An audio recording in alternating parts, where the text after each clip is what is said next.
πολύ τον πόνες ψυχή μου τον Αρτέμινα μου. Διότι δεν κυκλοφορούν τέτοια παλικάρια σήμερα στην πιάτσα. Αλλά δεν φτουράνε να πούμε Αρτέμιδες στην κοινωνία τη σήμερον ημέρα.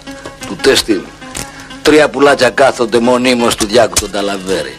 Καθότι Αρτέμις ίσο νόημα, Αρτέμις ίσο τέχνη, Αρτέμις ίσο κουλτούρα. Και η κουλτούρα ρε μάγκα δεν είναι τύχιο πράγμα τη σήμερον ημέρα μαλάχε να πούμε.